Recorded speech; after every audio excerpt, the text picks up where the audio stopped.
En 2016, il y avait à peu près 5400 salariés chez Nokia en France. Par ailleurs, il y a une aide de l'État qui est donnée sur à peu près 8200 € par salarié.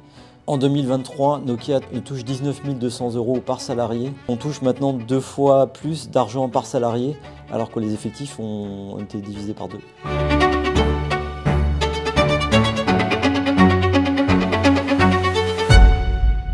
Nokia a fait par le passé des téléphones comme tous les industriels des télécoms, Alcatel, Ericsson, etc. Mais actuellement, Nokia ne fait plus que du réseau.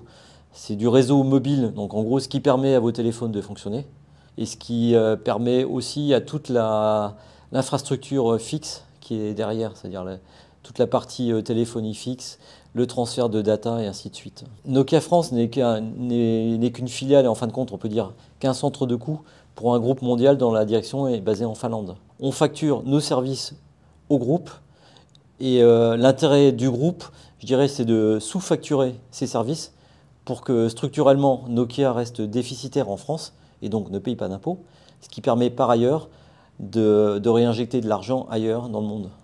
Ça peut être en Finlande ou dans des paradis fiscaux. Concrètement, ça se traduit par de l'aspiration de vos impôts vers l'étranger sans aucun bénéfice pour le pays, ni en développement de compétences, ni en développement d'emplois. Donc c'est un scandale.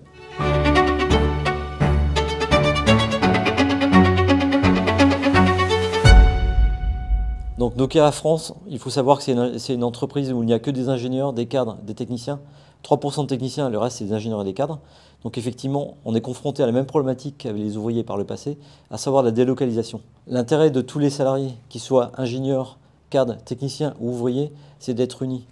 Et c'est là la force de la CGT, dans le sens où on défend l'ensemble de l'emploi, et que c'est comme ça qu'on pourra contrer le capitalisme ultra-financier tel qu'il est. Rejoignez-nous, syndiquez-vous.